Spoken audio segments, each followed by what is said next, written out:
It's time for Mac Geek Gab, and if you haven't yet watched Apple's keynote, or at least read or seen a synopsis of it, that might be good to know before you come into this, because what we're doing today is we are going to share our reactions, thoughts, dissections of the Apple keynote, and help contextualize everything, because Apple did things strangely, but we'll get to that here on Mac Geek Gab 1093 for Monday, June 9th, National Dark and Stormy Day. And you might want one of those as you get started here, 2025.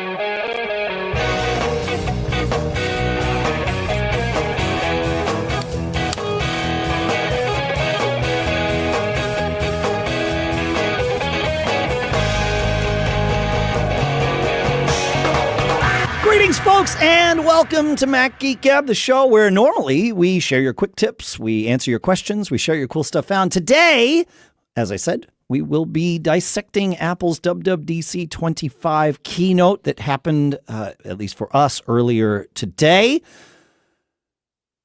Our monthly giveaway is with one more. They're giving away a pair of headphones, actually a couple of pairs of headphones, if I have that right, but I might have that wrong. But you can learn about it at macgeekgab.com/giveaway.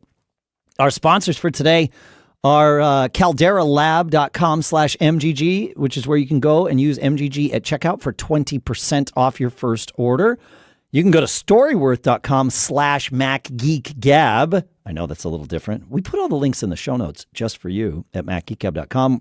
At storyworth.com/MacGeekGab, you can save $10 on your first purchase. And Coda.io/MGG, where you can go to get 6 months of their team plan for startups for free. For now, here in Durham, New Hampshire, I'm Dave Hamilton.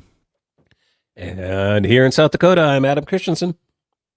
And here also in New Hampshire, it's Pilot Pete. Great to be with you guys. I know. Yeah. It's fun. I think we're going to have some fun. Seems like forever since we had an extra 3 days betwixt our last. It's true. It's been a long time since we've recorded on a Monday and released on the same day. It's true. Right. Yeah. Yep.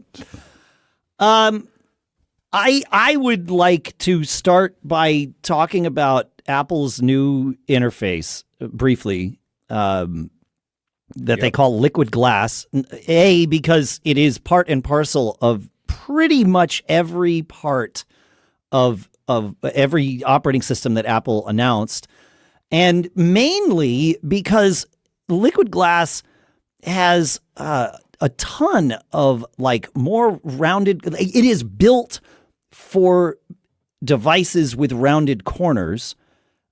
Which is, and they made that point several times. It's like, look, we have all these interface elements that are rectangle corners and built for devices that way, but our devices all have rounded corners now.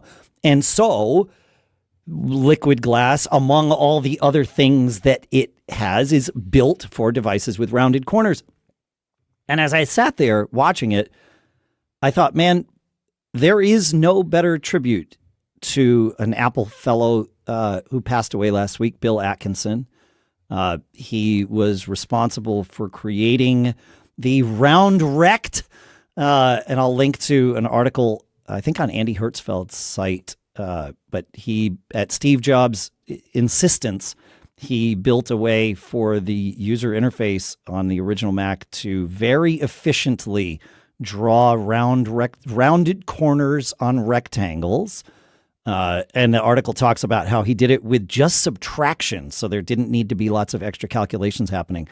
But Bill Atkinson also developed HyperCard, which certainly showed us all how the World Wide Web would eventually work by linking things together. And in addition to all that, Bill was a fantastic guy. I had the pleasure of meeting him several times, and would even have called him we were friendly with each other. I don't know if I would call us friends, but we'd gotten to a point where we were friendly with each other, and he's a really nice guy. So great guy, and what a tribute. I know it wasn't intended as a tribute to him, because when they put the keynote together, they did not know that he had passed, but I thought it was a nice little reminder of Bill right there in the beginning of the thing, talking about liquid glass. So Yeah. It looks cool. It does agree look with cool. that. You know, yeah. And they said the interesting thing they said was it's more intuitive throughout. I'm hoping that's the case because I've seen a lot of elderly folks struggle with iOS lately, and so I'm hoping it is more intuitive. Interesting. I hope they're right. Yeah. Yeah. Yeah. It's hard to say. I mean, a 2-year-old can turn it on, but man, if you're in your 70s or 80s, you could be in trouble. Yeah. Yeah. Yeah, I have not had an opportunity to put the beta on any of my devices yet. I'm sure I will pick one and do that. But yeah, it's and I suppose it's worth talking about before we get into. I guess we're going to start with macOS here, or the next thing we'll do is macOS. But we should talk about what devices all of the operating systems that are coming out, the version 26 operating system. So iOS is iPhone 11 and later, and if you want Apple Intelligence, you have to have a 15 Pro or later, which is the Pro Max, of course, all iPhone 16 models, the iPad Mini with an A17 Pro, and any iPad or Mac with an M1 or greater is what iOS 26 is for. iPadOS 26. Basically that. I'm just looking to see if there's anything else, but yeah. So iPhone 11 and later, but if you want Apple Intelligence, you've got to have basically the same thing as what you needed Apple Intelligence for in the previous ones. Yeah. Yeah. Good. Cool. Anything to add to that, Adam? Nope. I'm assuming the article you're linking to is the folklore.org one. It is. I believe that's Andy Hertzfeld's site. It is his site, yeah. Great. There was also a podcast. I was trying to find the episode. I think it was, a lot of the stuff was covered, including an interview, I think, with Bill Atkinson in the folklore.org podcast? Maybe.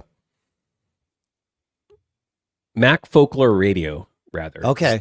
Is the podcast, yeah. All right. Yeah. And, we'll link to that too.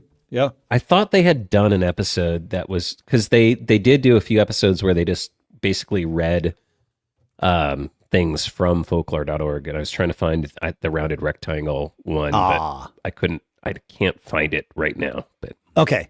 All right. I think it does exist. But definitely in 2018 or 2019, they did an interview with Bill Atkinson about him joining Apple Computer on his 40th anniversary. Amazing. At Apple. So Yeah. Crazy.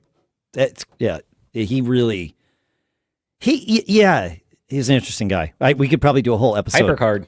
Hypercard. Say no more, right? Like, yeah, it's crazy. Well, all right. Shall we talk about macOS? Is it time to talk about macOS 26 Tahoe?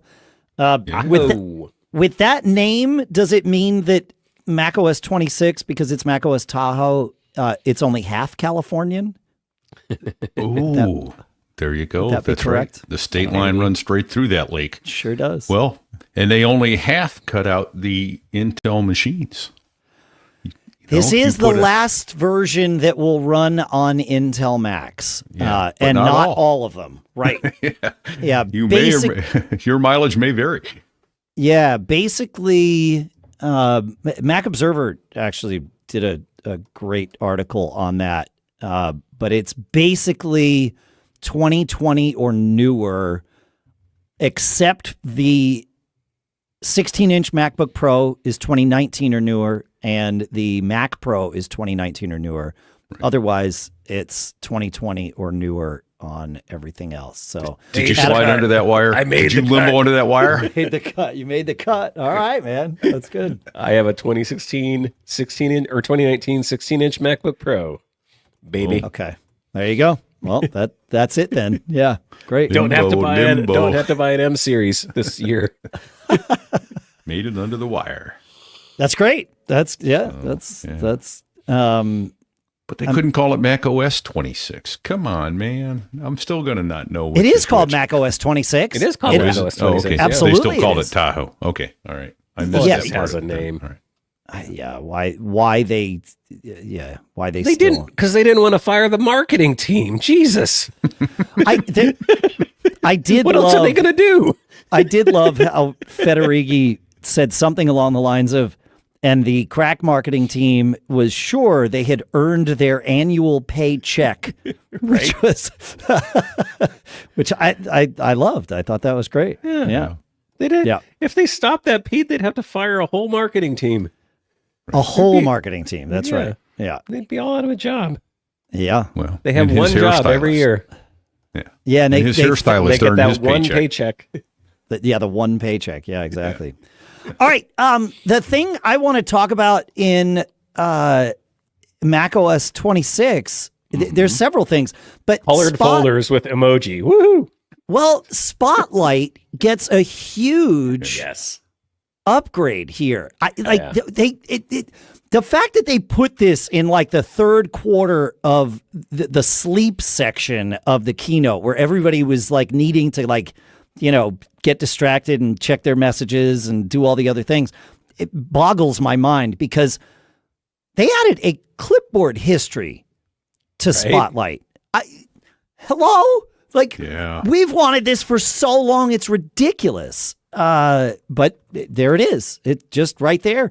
And the shortcuts, the user configurable shortcuts that you can add to Spotlight, making it essentially a launcher. And when I say shortcuts, if you missed it, because it was very quickly glossed over, where you bring up Spotlight, Command Spacebar, and then you can, there are some system pre-configured shortcuts, and then there are some that you just type, and they're literally, you just type a couple of characters and it will do a thing for you. Like, I'm looking at like SM to send a message, or AR to add a reminder. But you can create your own shortcuts in the Shortcuts app that you then set a keystroke for, and you can run your own things from there too. I'm trying to remember the name of that third-party launcher that we all used. Alfred. Find any file. Alfred. Yes, it's Alfred. much more like Alfred. Yes. Now, yeah, absolutely. Yeah. Yeah. I'm sorry. The other thing I thought it was is going to deprecate is the find any file. It seems so much more powerful, and it's I don't know filter. about that. It has filters and projections based on. I mean, I appreciate your optimism, Pete. Okay, I'll take that. I'll believe it when I see it. Fair enough. Yeah. Right. Only because it'll be as good as AI. Well, it was announced to be last year. No, but see, I think Find Any File has a different purpose, because Spotlight is meant to intelligently filter a lot of things out and surface what it thinks you want. And that's fine. But at times, you know what you want, and you want to be able to tell the system, go find this. And that, I think, is where Find Any File currently shines and will continue. Sure. Yeah. I mean, they did add the context of just being within files, which is kind of nice. Yes. Yeah, right? that's fair. So within Spotlight, you can make sure what you're spotlighting for is just within files. Very much more easily now. Right. Yeah. Yep. I think the words they use, you can filter the results and manipulate those results further with words. Yes. Yeah. So that's why I like it. But I mean, so even some of the cool stuff, hey, background removal. You're working on it's like, when you're in pictures, you mean? He was using that. He was doing that in Spotlight. Saying, he grabbed that picture, he threw it into a document, and then went, background removal. And it worked right on the photo that he just put in. So what Pete's referring to, I needed to, sorry, let me translate this for people. I know what I meant. Yeah. What Spotlight adds, that was them showcasing a Pages function. Mm-hmm. So you could have done that by clicking on the picture in Pages and finding the menu bar item that has that.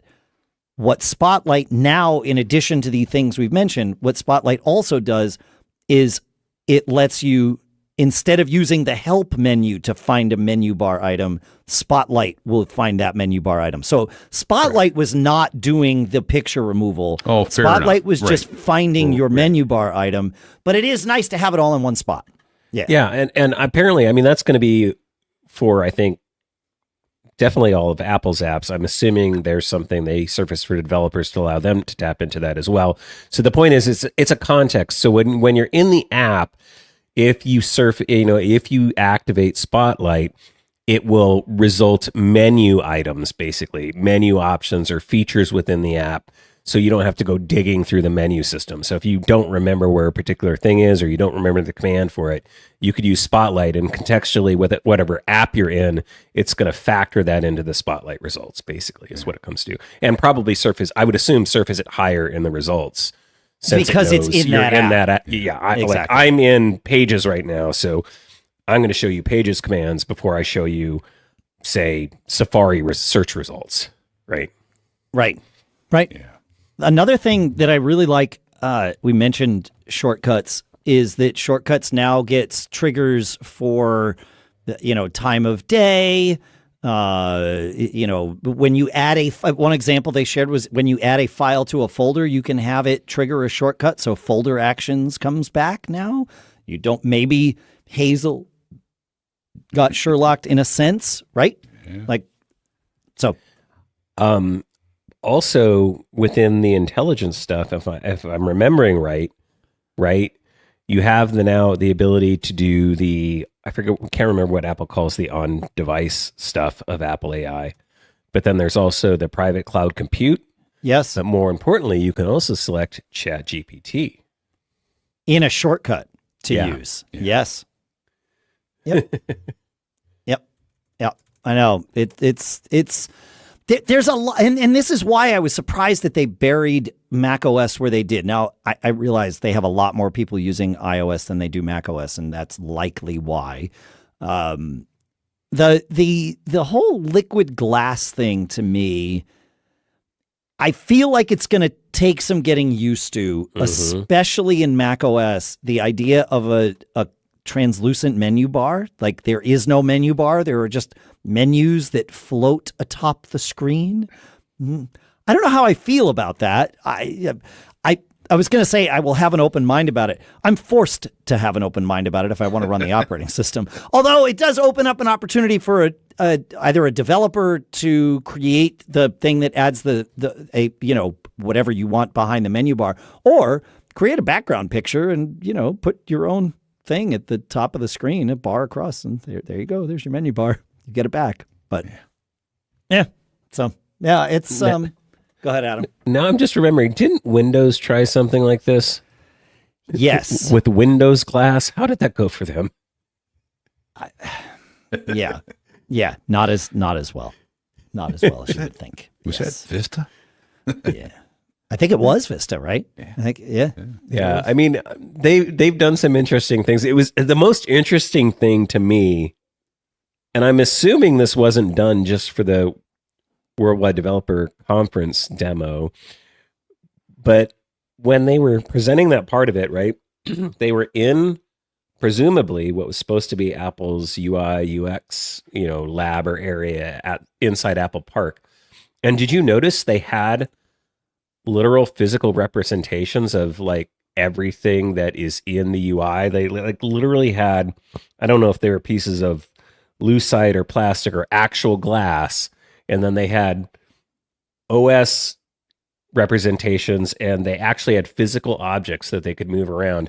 Presumably, I would think to see how the translucency worked, how the light refractions worked, and all that sort of stuff. So I don't know if that was dog and pony show or if that's like literally how they were developing the OS. I know I grabbed a screenshot of that when they showed it because it blew me away, and I was unless we come up with something better, it was what I was planning on using as the episode image for this one, because they had like a little hello floating in the middle of the table, or not floating, sitting on the middle of the table, but it's all glass. Yeah, it's pretty crazy. Yeah, I know. But what better way to learn how glass reacts when you put it over things than to Put it over things. Put glass over things. I mean, like, why not? Why guess at this? Like, you literally, it's really not that difficult to do. So yeah. No, I thought that was pretty good. Yeah, so I think that's the difference with the Windows stuff is that, the Windows stuff was very much digital, and, what was beautiful about this that I really appreciated was that it has the substance to it. It has sort of a thickness to it, even though you're basically viewing it in two dimensions most of the time, unless you're doing some of the 3D optical, like tilt sort of stuff. Yeah. But especially like when you had content going under the elements, how it reacted in terms of it wasn't just like the blurred out translucency, it's the warp. They've got the more clear glass warping effect that glass puts on objects. And it looked beautifully done, at least in the demos. So I can appreciate that. Yeah. One of the things they did with icons, and I think this, again, transcends all the operating systems, or at least most of them, is you get light mode, dark mode, you get tinted mode. Oh, there's tinted another. Mode, yep. Tinted mode. And then also clear mode. And I love that they did that. I don't know if it's something. I feel like it has limited utility. Yes, but maybe there are times, like maybe doing a presentation, tinted mode might be really helpful because you're not drawing. There is no color in the user interface elements to draw your attention away from the thing that you want to show to people. But it seemed odd to me. Like, why did they spend time on this? And my guess is that clear mode was a precursor to tinted mode, right? We need to get it clear so that we can tint it however we want. And maybe somebody said, sure, let's roll this out because one person liked it on the team or something. You know what a nice evolution of this, I think, would be is a focus mode or a focused working mode where only the frontmost element, you can choose at any given point where only the frontmost element is in like regular mode and everything else in the background is in this glass mode or whatever they call it, right? Yeah, so everything imagine else just fades to the back, but it's still visible and readable. It's kind of this ghostly image, but your frontmost window is full. Imagine having an app icon badged, but the badge isn't red. Right. Like that, yeah, right. Yeah. All right. Anything else on Mac OS before we move on to the next thing we have here? All right, are we good with Mac OS? Yeah, I think so. Did we hit it all? All right. iPadOS will be next, but the absolute next thing that I want to do is to talk about our first sponsor, because I've been using our sponsor Storyworth with my dad for a few weeks now, and I got to say, it's awesome. He gets a new question every week, stuff like, what were your favorite toys as a kid? Or what TV shows did you watch? Did you ever get in trouble in school? And then he responds over email or even by phone, no apps, no hassle. And then I get the stories as he writes them. And we've started tweaking them together. It's become this super fun project that feels like time travel and family bonding all at once. And then, of course, at the end of the year, Storyworth turns it all into a beautiful hardcover book, photos, stories, the whole deal. They've been doing this for over a decade, preserving millions of stories, and have 40,000 five-star reviews to show for it. I can't recommend this enough. We're having a blast. So whether you're doing it with your dad or you're helping your kids to do it with you, you're going to love it. Give the dads in your life a unique, heartfelt gift you'll all cherish for years. Storyworth. Right now, you get to save $15 during their Father's Day sale when you go to storyworth.com/Mac Geek Gab. That's storyworth.com/Mac Geek Gab to save $15 on your order. And our thanks to Storyworth for doing what they're doing and for sponsoring this episode. Windows? Did you say Windows earlier? Windows. Because iPadOS gets Windows. Yeah. And a menu bar. And a menu bar. And the stoplights. Yeah. Yeah. There's less and less difference between iPadOS and macOS now. And I don't think that's necessarily a bad thing. No, it's a good. I think it's great. Yeah. I'm excited for that because there are times when I want to just have an iPad with me and not have to on my laptop. It did make me stop and think to myself, where is my iPad? Oh, that's interesting. I haven't picked up my iPad in so long. Huh. Yeah. Interesting. Yeah. Yeah. The you mentioned the Files app when we were talking about the various different things. That gets a huge expansion in iPadOS now. I mean, you get list view with resizable columns. You can set a default app for opening up files. Yeah. Folders like macOS. Folders can be added to the dock. Yeah, exactly. Like, what are we saying that's not coming over from macOS? An audio input selector so you can choose which microphone you want to use for any given app. I was excited as a podcaster, the local audio and video capture feature. Yeah, and I was surprised when they said that was usable not just in FaceTime, but in Zoom and in Teams and in Meet. Yeah. And it will record just your audio and video. Yeah, right. And then I think both for each participant, and then you can share it and you can do the whole old school double ender thing and produce your show with the best quality audio. Yeah. I like it. And they claimed voice isolation, so I'm assuming some good smart audio. It's the same smart audio they have on the Mac. But as opposed to it's not on the iPad right now. No, that's true. It came from iPhone. The one that we have on the Mac started with iPhone, the sound isolation, and then it was expanded to Mac. You're right, and now iPad gets it. It's not the greatest, but it's fine. It's a nice step. I mean, I want more. I always want more, right? I want core audio to be addressable by third-party apps on iPad. We did not get that today, but we got to step in that direction. So that's fine. That's fine. Preview app on iPad? Right. Yes, Finally? That's right. Yeah. Jeez so Louise. Better file manipulation, being able to set default apps and sign documents. Yeah, without having to use a third-party utility. Right. Yeah. I also found it really interesting that they are now allowing apps to essentially register. Developers can, when they write their app, can register it to be an app that has operations that can and should continue running in the background on iPad when you move to another app. Background tasks. Yeah, background tasks, which has been an issue on both iOS and iPadOS for a very long time. If it needed to do something, you couldn't shift out of that app. Otherwise, it would just would put the app to sleep, and then that was the end of that. So, yeah.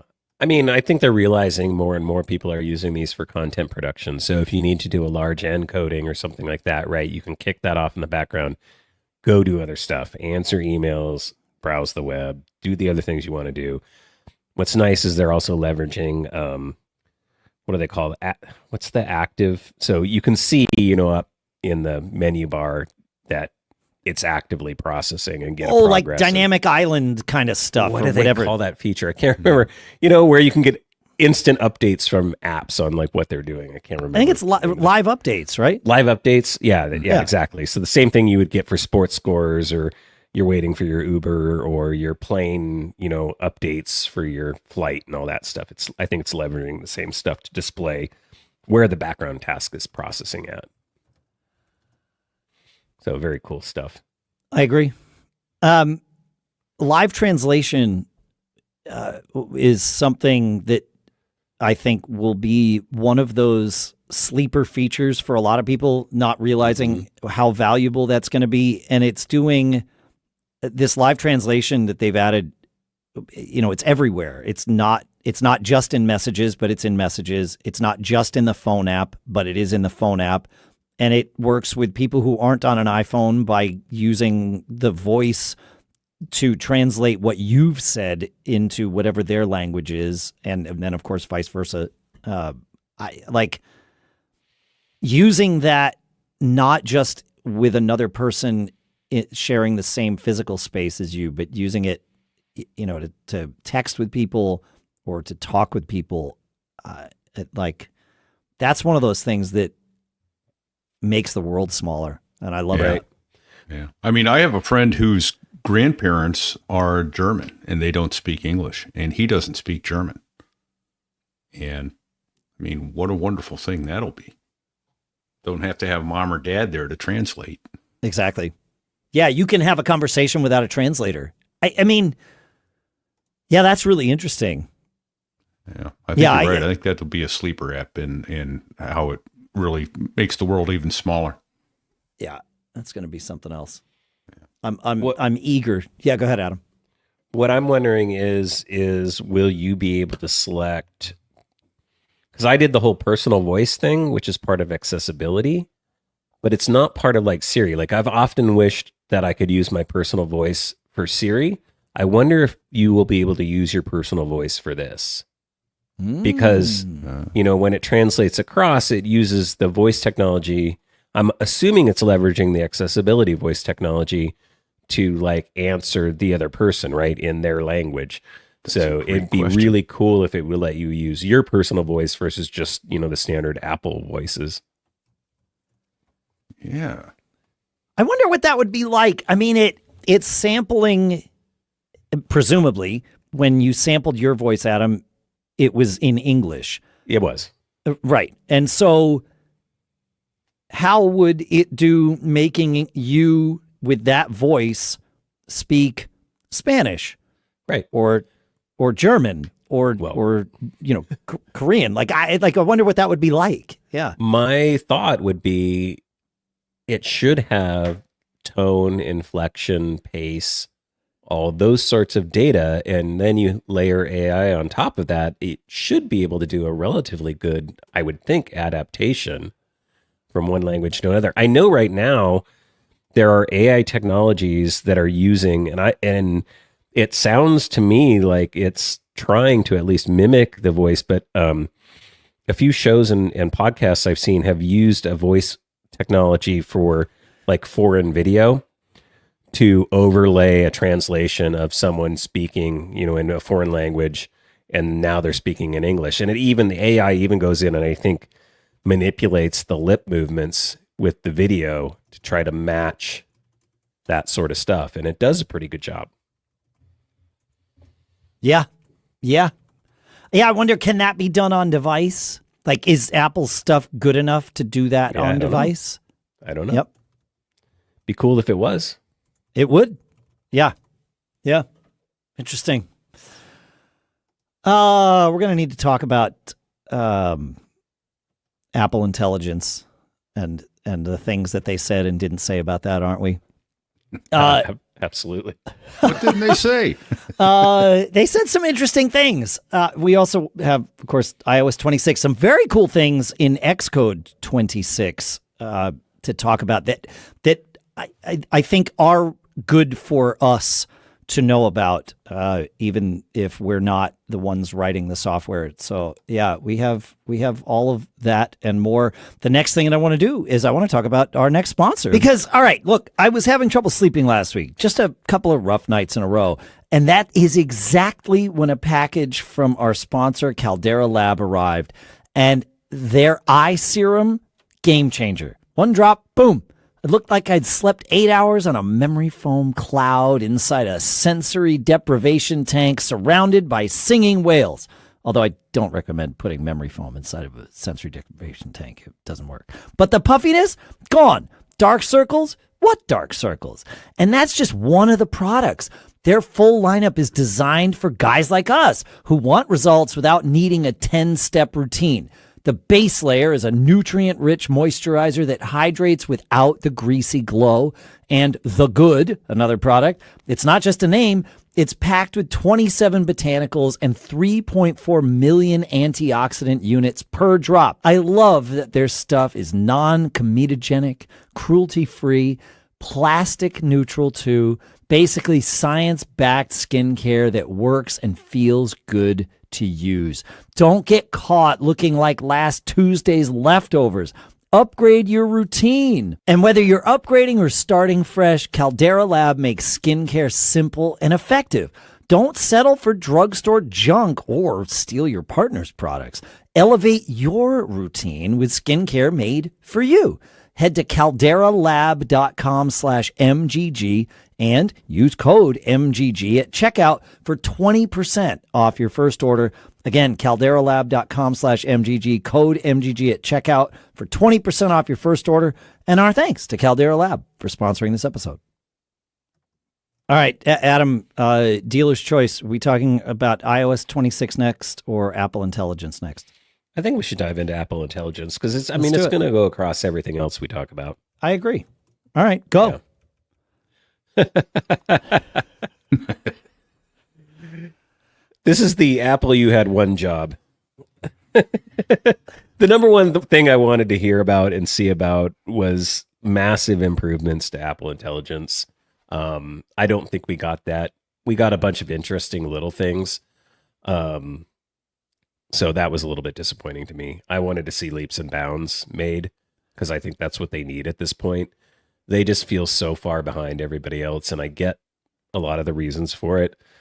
But yeah, I don't know. I mean, some of the image stuff was kind of interesting and exciting. I'm trying to think of what the best Apple Intelligence feature I saw was. And I mean, it goes to what I'm talking about is I can't think of the one thing that was like, oh, that's going to blow me away in terms of Apple Intelligence.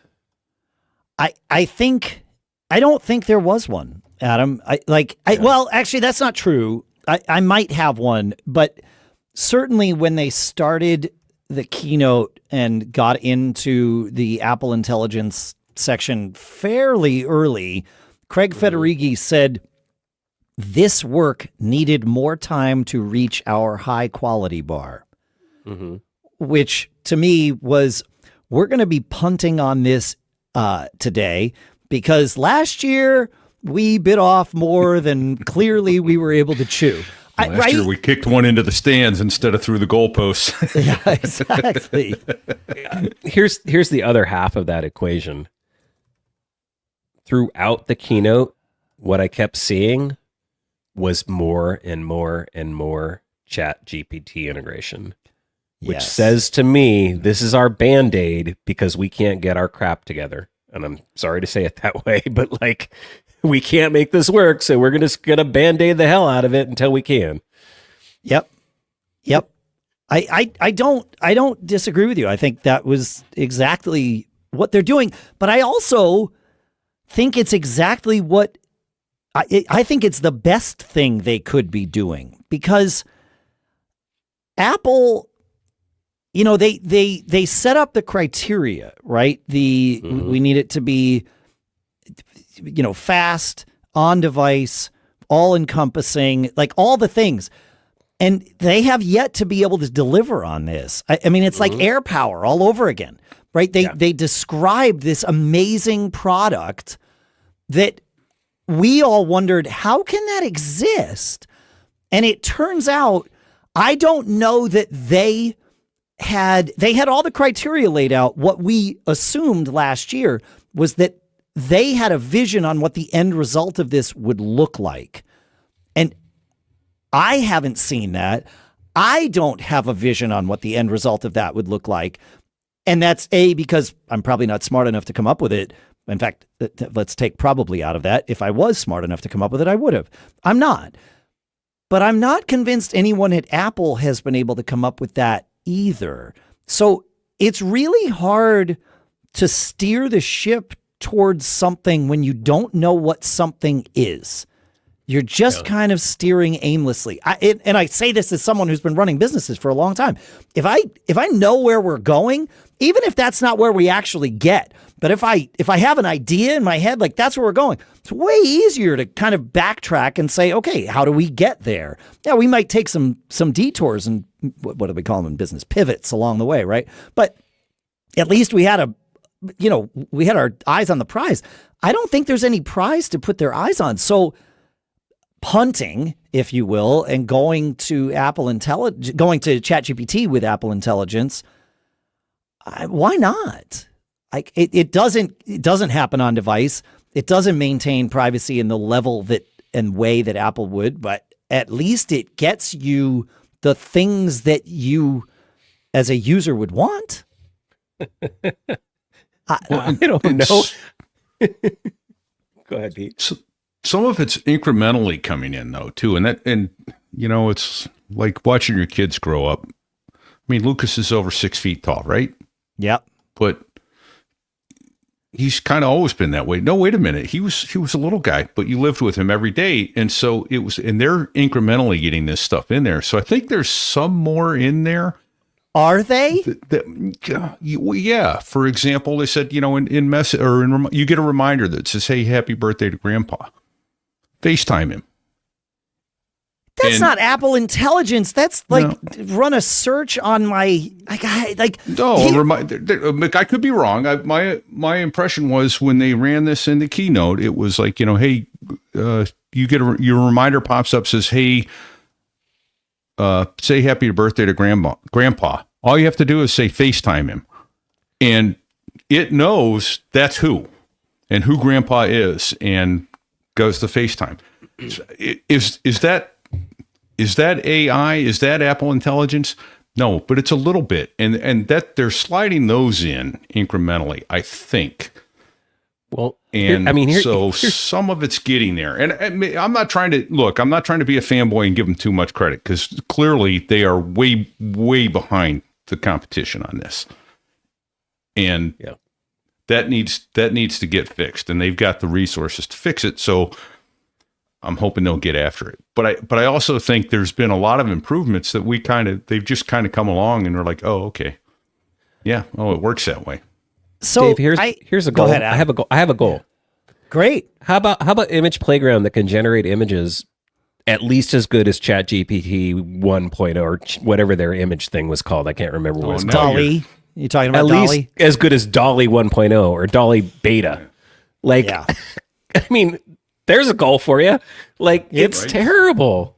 It is dead awful. I'm sorry. It just does. You ask it to do things, and it basically takes two emoji and squishes them together, and you're like, oh, that's really cool. It's not. If I tell you to generate an image with this, that, and the other, generate an image with this, that, and the other, and show it to me. That'd be cool. One thing to your point, Pete. I'm not trying to bash on them either. But. No, but to your point, Pete, one thing that does feel like, if not an incremental enhancement, it is certainly an incremental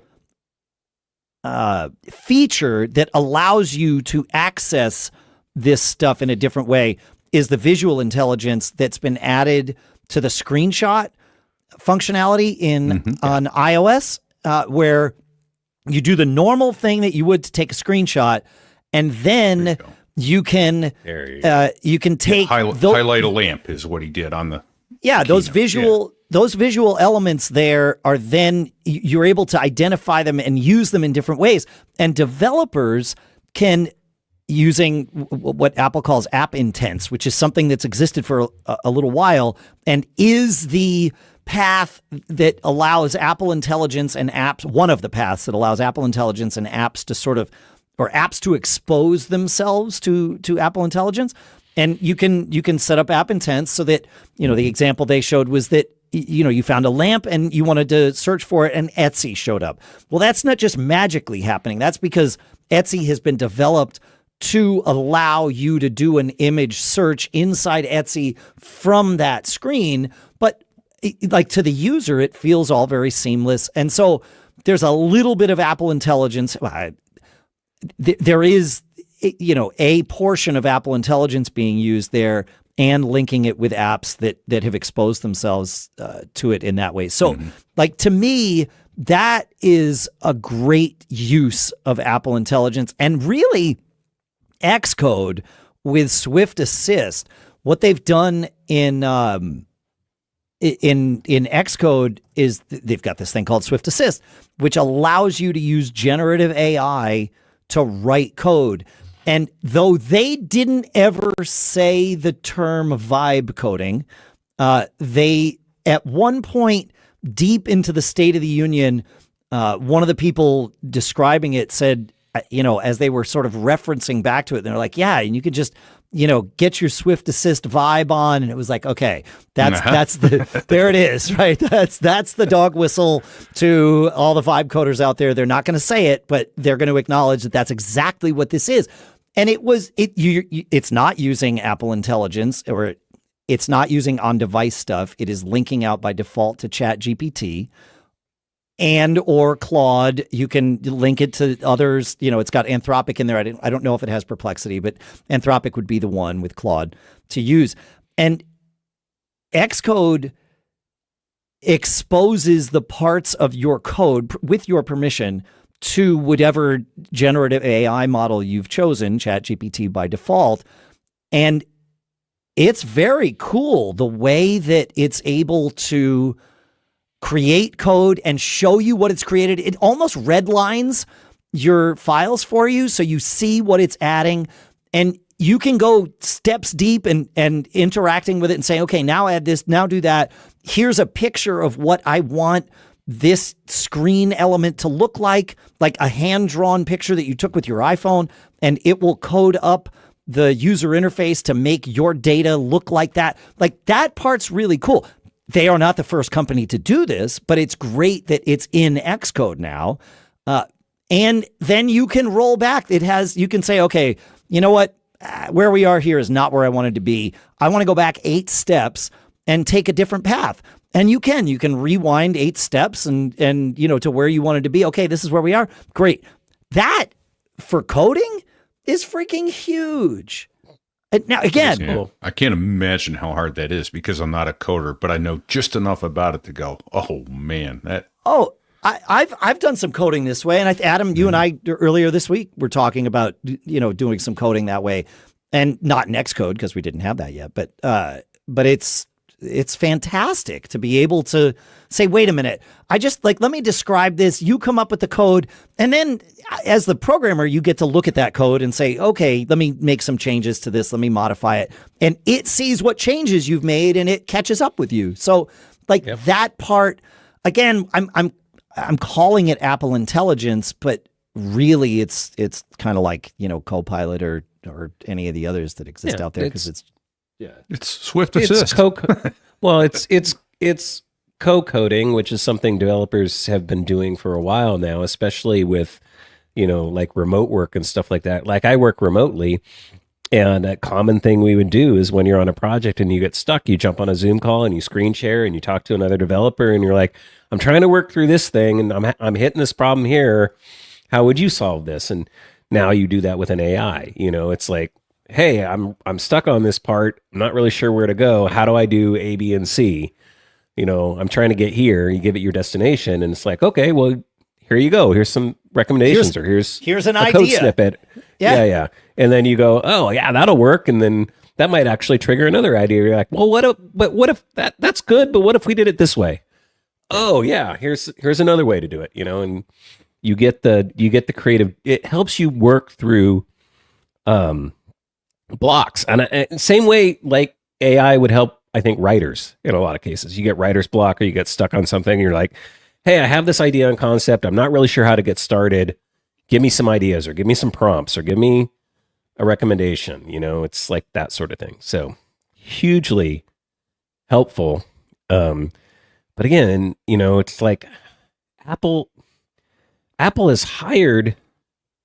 What frustrates me about this is Apple has hired, as far as I know, from all the reports I'd read, like some of the top minds in the generative AI, large language model, like industry. Machine learning. Right? Yep. Machine learning, like top people. Neural. And I know they're doing great work. I know it's just, you want to see it. And then you hear about this thing. And like you said, they're using outside models. They're not using Apple technology yet. So I don't know if it's just that their bar is just really that high, or they're just struggling with it, or whatever it is. But I want to see it someday. Do you have something to add to that, Pete?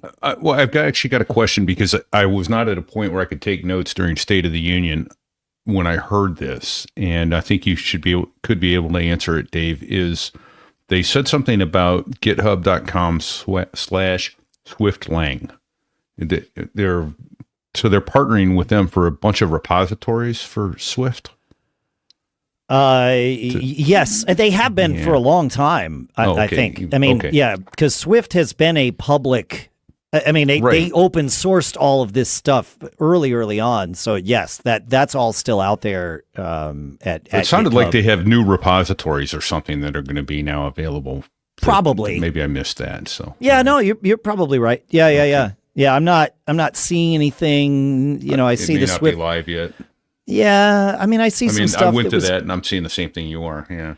Well, but I see things that were updated hours and even minutes ago. So yeah, they're adding things to this. But yeah, I mean, it's great to see that Xcode has gotten this, but it's not Apple Intelligence that Xcode has gotten in this regard. It's just access to ChatGPT or Claude or whatever. But one example I loved was the compiler identified a bug. And you click on the thing next to the bug, and it offers I think this is the way you want to fix this bug. Like you said, what a great way to code with the LLM, right? As opposed to, especially if it's 3 a.m. You and I code on some of our stuff often. I would prefer not to be woken up at 3 a.m. just so we can spend 10 minutes talking through a bug. But, so. Go ahead. Yeah, I don't know. All right, we still need to get to iOS 26, but I think the Xcode thing was an important topic to hit, because I know even if you watch the keynote, you didn't necessarily watch the State of the Union. And they're really, to me, that was really interesting part of it, is how all of that comes together. So we will talk about iOS 26 almost next. The next thing that I want to do is talk about our next sponsor. Because if you've ever found yourself juggling Slack threads, spreadsheets, random documents, and a not quite up-to-date org chart, you know the pain. And I use our sponsor, Coda, with one of my other businesses. And just last week, we were building out an org chart collaboratively in real time. It was so easy, smooth, and dare I say, kind of fun. Coda brings docs and spreadsheets into a single flexible workspace that actually makes sense for how teams work today. It connects with tools like Jira, Figma, Salesforce, Asana, right? And now they've got Coda Brain powered by Grammarly, which adds built-in AI to level up your productivity without adding any extra chaos. Whether you're flying solo or wrangling a startup team like a digital cowboy, Coda's got your back. Don't get caught using 8 different tools to do one job. Head over to coda.io/MGG right now and get 6 months of their team plan for startups for free. That's coda.io/MGG and get 6 months of the team plan for free. Coda.io/MGG, and our thanks to Coda for sponsoring this episode. All right, it's iOS 26 time. Adam, you have any? You want to start with iOS 26? Sure, I'll try. Okay. I think the thing that probably most excited me about iOS 26, believe it or not, was a lot of the phone stuff. And I never thought I'd be excited about the phone app. Like specifically, the whole call waiting feature that they have. So if you make a phone call, right, and you're waiting on hold, the hold feature. Hold assist, I think they call it. Hold assist, yep. Yeah. Yep. So it'll detect that they have the hold music going, and it'll say, "Hey, do you want to go do something else? I'll hang on the line for you, and wait for this representative to show up in an hour and a half, and you go do whatever you want, and then I'll let you know when they're here. And so then you can tap that button. It'll maintain your call. You can go do whatever you want. You don't even have to stay on the phone. When the representative comes back online, the phone will say, hey, all right, hold on. Let me just grab them. Click. And then call me, and then, pick it up. I hope not. I would hope not, but we'll see if it works. But that sounds like a great feature to me, because I hate waiting on hold, and more these days, if you want to get to a representative, you're going to be waiting for a long time. But they had that.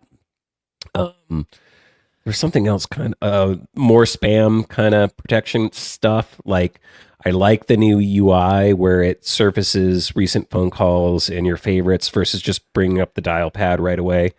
So you can quickly like jump to voicemails. I like that it now has a separate location for like spam calls and unknown caller kind of stuff. I guess they always kind of had that. I've used that feature for a while, but they're also, I think, leveraging Apple Intelligence there to surface things where it might be a more important phone call, like, hey, my doctor's, because this is the one that gets me. So I usually use the feature, have it turned on where only people in my contacts are allowed to get through. Everybody else goes straight to voicemail.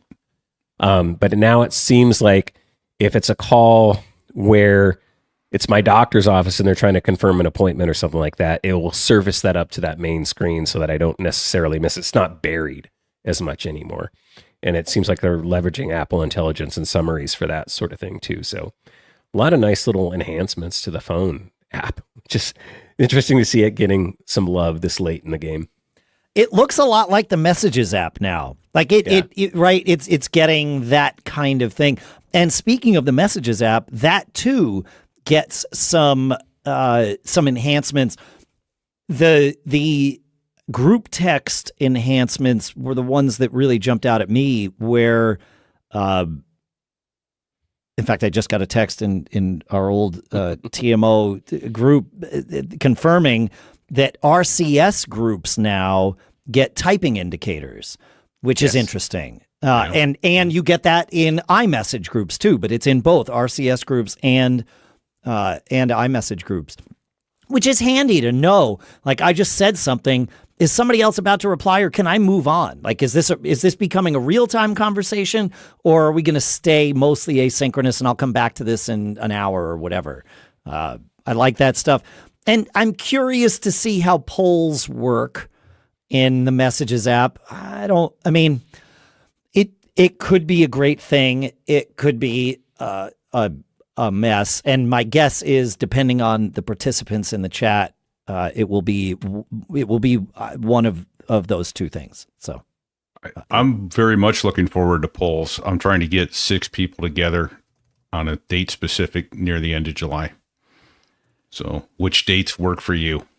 Yeah. So hopefully that will be good. I'm excited about that. But really, what it should do is identify the holes with permission.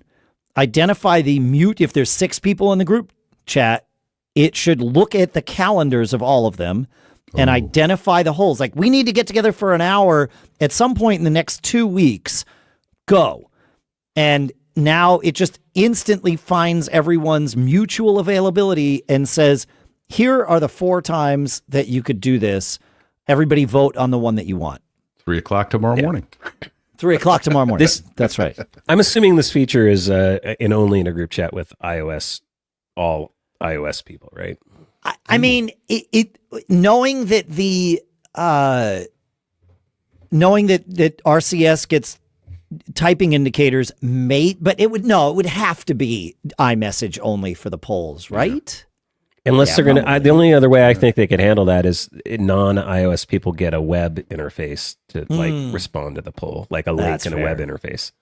No, it would have to be iMessage only, because Apple wouldn't create a janky experience, right? They would just not create the experience. So which would then enable what you were describing, because then it could go in on device personally and not expose everybody's calendar and just kind of say, hey, these are times when everybody's likely available. Each phone would have to expose availabilities, but not events and details of those events on everybody else's calendar. It would just say, okay, Correct. here's the times this got an person's opening available. here. Yeah. They've got an opening. That's all you need to know, right? Yeah, we need that. That would be cool. Desperately. Yeah. But did I hear incremental AI improvement in there? See? Asking for a friend. No, that's a really good point, Pete. Yeah, that's another one of those things, especially the call screening thing that you were talking about, Adam, where it's like that. Win. That is, it is an incremental improvement that leverages Apple Intelligence. What it doesn't do, that doesn't seem to me to be anything that Apple Intelligence couldn't have already done thus Absolutely. far. Google Voice has been doing it for years. Correct. But I mean, like with the Apple Intelligence that we have on iOS 18, it seems like it is capable of that kind of analysis. Now, I understand the feature's not there in iOS 18. It's coming in iOS 26. But the Apple Intelligence didn't get smarter. They just added a way of leveraging it. And to me, it's the Apple Intelligence that needs to get smarter, not just adding more ways of leveraging what we already have. I mean, don't get me wrong. I want both, but one isn't enough. Yeah. I think that was the point you were trying to make before, at least, Adam. Yeah. Exactly. Preferred routes and maps are interesting. I really, really wish, and this is one directly from a wish list from my wife, because Google Maps has had this for years. I really, really want them to give us the ability to define our own route when we have a map route. So that's great that Apple says, here's your preferred route now, so it'll learn the route that I always take to go from point A to point B, say from my work to wherever, the doctor's office or my house to my favorite restaurant or whatever. That's great. Even if it isn't Apple's recommended route, it's my preferred route. And then it shows Apple's recommended route and maybe an alternate route. I want it to give me the ability to stick my finger on the phone, draw a line and here's the route I want to take. Tell me how long that will take. Yep. Yeah. Yep. Like the old days when we had dumb GPS units, right? Where you could say, I want to take this route. I know motorcycle riders love to do that with their GPSs, right? Because I don't want to go on the mileage disposal units, AKA highways, right? Those rides aren't fun. I want to take back roads. Okay, great. Here's the route I want to take.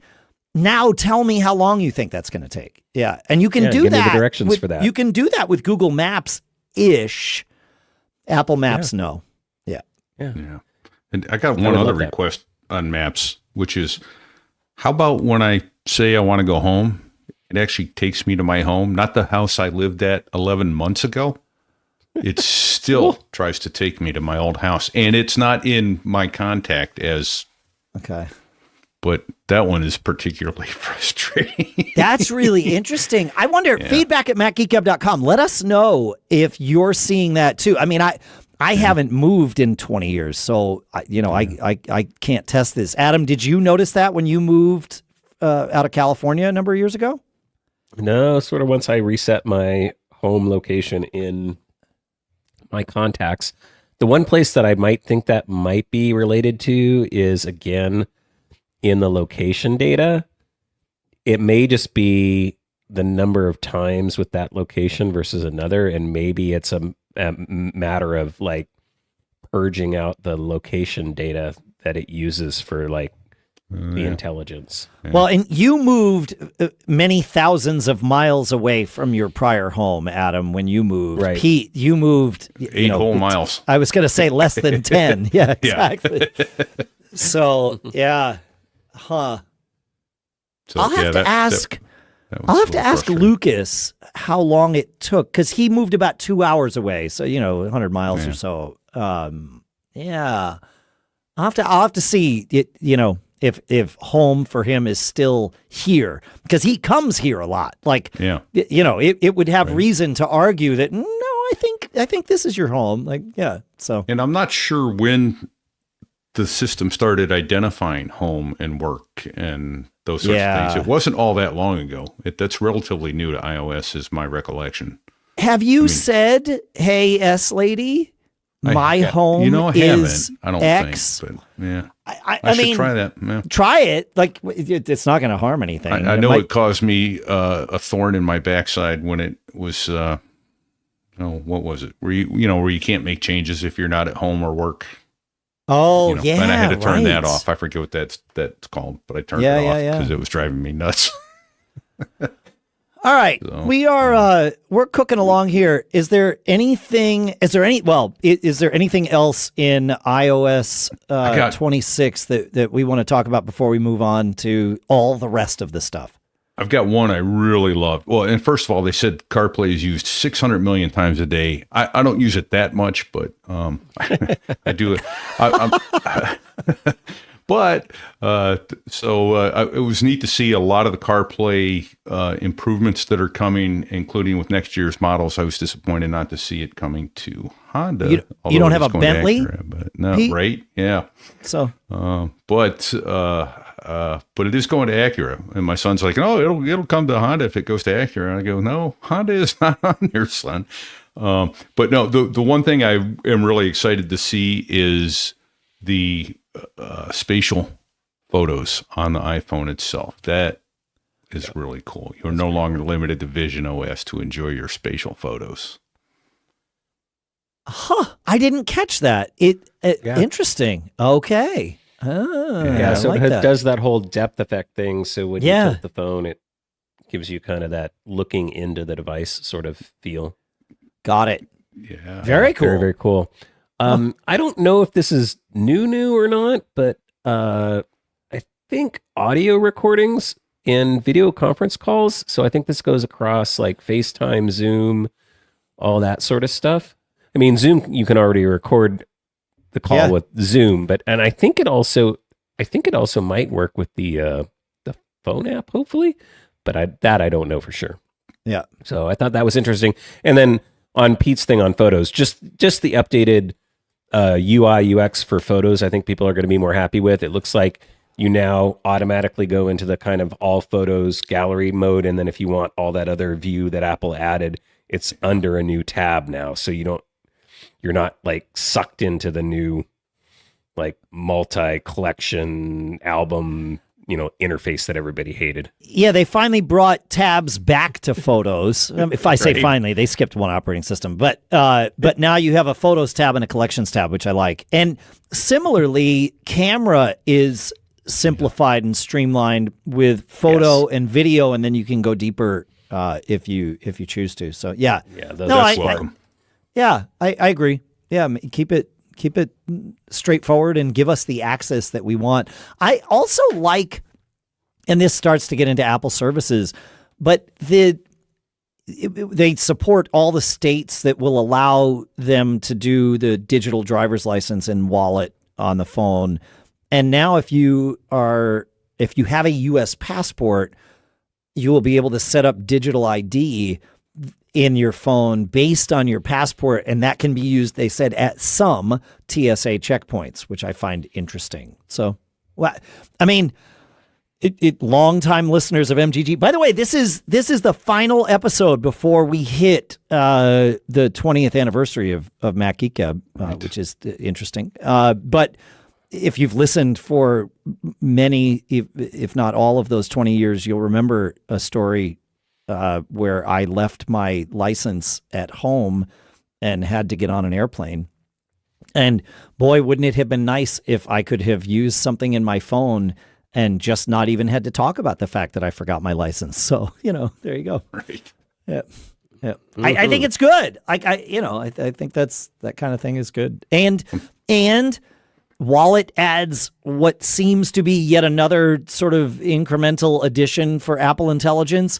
The order tracking when it sees that you've got an order coming, right? Like, again, those kinds of things are nice. I would like to see Apple Intelligence get more intelligent, but adding more places for its current intelligence to be used is a nice consolation prize for sure. The order tracking thing we need to be very, very specific and clear about, because they've had order tracking for Apple Pay transactions. So if I use Apple Pay, That was built in. What they've added is it will look at your order receipts from non-Apple Pay transactions, just things from other sites that come into your email, and surface that in Wallet.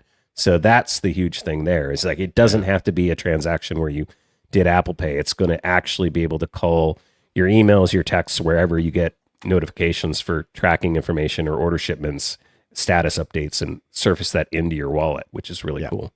Yep. Cool. Anything in visionOS that jumped out at you, Adam? A few things. Again, to me, everything in here, I think I was hoping for more across the board, especially with visionOS, because it seems like the kind of stepchild of everything still right now. Like, Nest doesn't feel like it's getting a whole lot of love. I am super excited about the new personas. The fact that you now have hair movement and they look a lot more, from the demo, they look a lot more natural. I'll have to report back when I'm going to be downloading the beta immediately because I don't do that much with visionOS. Yeah, so why not? Right? Yeah. I'm jumping all in. I don't they can break my vision. That's fine. I'm not going to be I wonder if you'll need too frustrated by it. Will you need iOS 26 beta to fully support visionOS 26 beta? I don't know. I'll let you know. All right, great. Yeah. Stay tuned, folks. Turns out we need to do another episode. So, yeah. Maybe not. We'll see. So I do this another decade. I thought that was really cool. I know it wasn't demoed, but they showed the there's a look to scroll feature that was in the composition slide. I'm curious to see how that works. It's cool that they're now supporting some third-party tracking devices. So the PlayStation VR2 controllers, it'll be interesting to see how that's implemented and if that helps with bring more game experiences, VR experiences from other platforms onto visionOS. The Logitech pen too, I think it's called the Muse. They have a pen that you can now draw in 3D space, and there's some interesting maybe applications there. But then, so the two features for me are better personas. Curious to try those. And then I don't have any of these devices, but I thought this was really cool that they're bringing this because it is going to bring more content, is wide field of view video support with 360, 180, and wide field video playback from third-party devices like the 360 cameras. They partnered with Canon. The 361, what's the one we've been partnering Insta360. With? Yeah. Insta360 and the other 360 platform. But all of those devices are going to be supported for video playback in your Vision, which I think, so you can now have your own 3D videos, not all distorted, that seems like it would be amazing for those people who do that kind of action stuff, or you're just out doing whatever, filming that stuff, and now you can go back and relive those experiences inside the Vision. I think is going to be a huge application. Huh. Yeah, good point.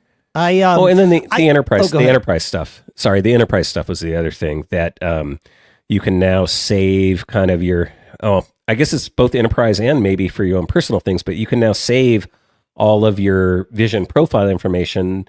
So, when you put your own Vision on it, it does your lenses, it does your eye displacement, it does all of these biometrics to make the Vision Pro work for you.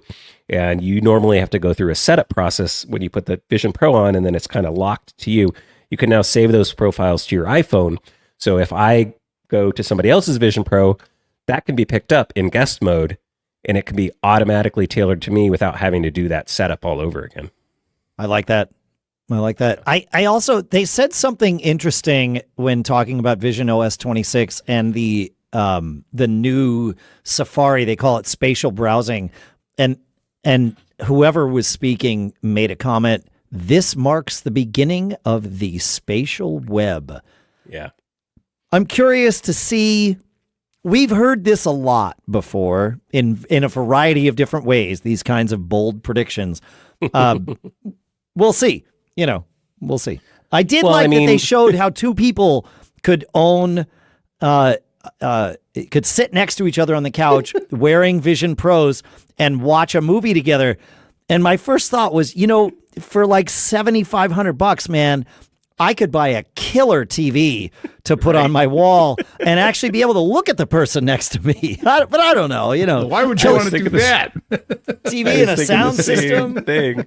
And you know what? I could bring a third person in. It wouldn't cost me a dime extra. So I don't know, I think that was more, and again, I think that was more, it's funny they tried to sell that, but then they immediately showed the more reasonable application of that, which is the enterprise experience, right? You have two engineers and they're working on a 3D model of something, and they can throw that in front of each other in full size in the space. So say you're doing a airplane engine or a car or something like that, and you want to take the wheel off and show the assembly for the new braking system that you're developing. Those two engineers can get together and they can both be working on that same model at the same time, and they each have their own perspective on that, and it's locked in space. Oh, I know the number one thing. I almost forgot this. Because they announced it, and I think it was the first thing they announced. They're like, and we're bringing widgets to visionOS. And I'm like, God, widgets. How stupid is that? But, and then they go, go ahead. Watch this. Yeah. You can put them in your space and lock them there. So you throw a clock on the wall, and it sticks on the wall in whatever room you're in, and it's there forever every time you come back. Or your calendar in your kitchen. Or I'm like, oh, I get it now. That actually really is cool. So I could put my calendar up in my kitchen. I could put, whatever, my weather widget up, on my bedroom wall or on the bathroom wall or wherever I want that thing. And it's always there. The clock's over there. Yeah, never needs winding. Speaking of widgets, I love that we get widgets in CarPlay now. Yes. I think that is going to be a really handy view of place to view widgets. I realize we need to keep our eyes on the road. But if I need a piece of information and CarPlay can't deliver it to me, and I am tempted to pick up my phone and look at it, that's much worse than it being in large text or, large image, whatever, right there on my screen where I can glance and go back to the road. Way better. More information on CarPlay screen within reason is better than the current amount. It's soon to be in your car HUD, let's hope. Well, you need a new car for that. You need a Bentley. You do. Pete? You do. I can't wait till you get your Bentley. I'm on it, man. I'm going to get two. I'm going to buy each of you guys one also. Oh, cool. That sounds 20 years. I think that's the 20-year gift. That's the 20-year gift. It's the Bentley anniversary. It's the Bentley anniversary. We're having fun now. Man. All right. Is there anything else? We're at our hour 20-ish here. Wow. The only thing that's left is watchOS and tvOS. I don't know that there's anything super special that I can think out of either of those. While we're being silly, the workout buddy that they've added to watchOS, the thing that will coach you through workouts. Well, my first thought was just the voice that they were using, and it was like, congratulations on starting your run. My first thought was, so did they put this in because they want to sell more Apple Watches to the people that immediately take that thing off and smash their Apple Watch for trying to be overly positive while they're suffering through a workout? And I don't know, maybe, but I think the workout buddy, what is it? Trying to be like a coach or an inspirationalist or something? Maybe.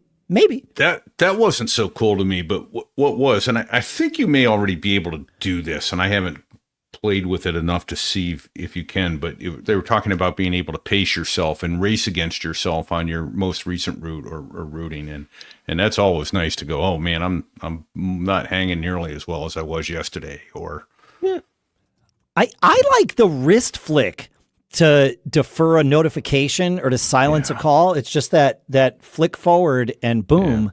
Yeah. I think I will use that feature.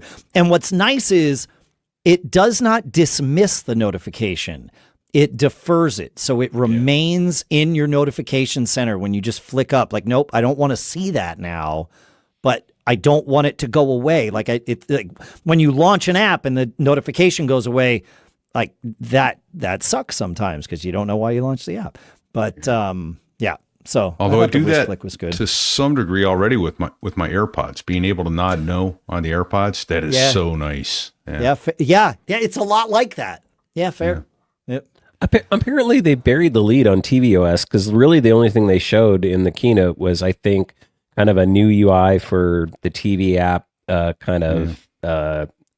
Control top center 10 consoles. lists and stuff like that, and then the liquid glass. But I just looked at the press release, and the number 3 item is take the mic and sing in Apple Music. You can use your iPhone as a handheld mic with the Apple TV to do their whole karaoke thing with the Apple TV and Apple Music.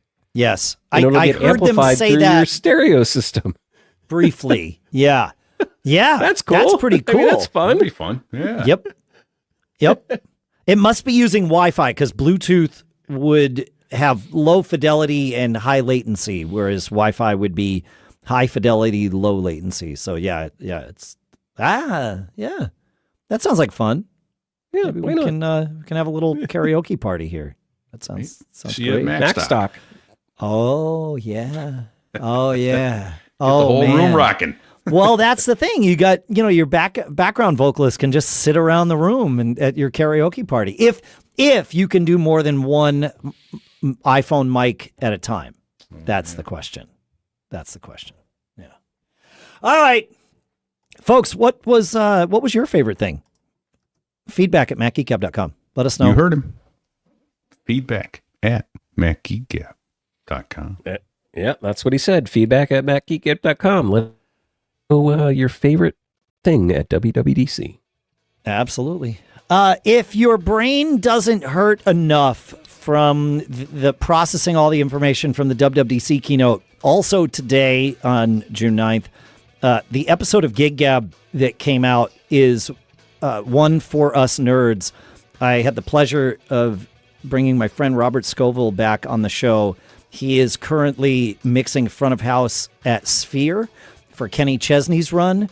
And the whole paradigm shift of doing sound in a concave room versus a convex environment, it made my brain hurt so good. And if you want your brain to hurt so good, you can go listen to that. So I'll put a link to that in the show notes. Make sure you check out Adam's podcast, the debut film podcast, and Pete's podcast. So there I was for aviation enthusiasts. Thanks to Cashfly for providing all the bandwidth to get the show from us to you. Thanks to One More for the giveaway at macgeekup.com/giveaway this month.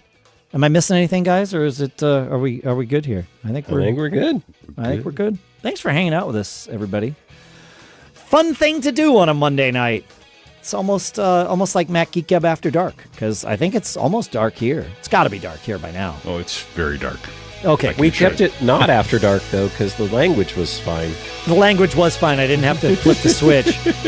Yet another 20 years, and we never had to hit the explicit button. I mean, I had to edit Pete a few times over the years, but... Dave, hold my beer. Watch this.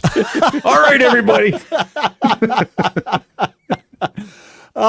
Folks, thank you for the past 20 years. We are looking forward to many, many more. And if I can sum up everything that we have done over these past 2 decades into several words, it would be these.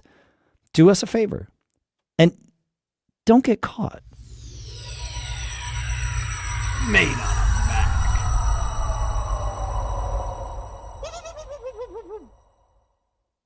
Later.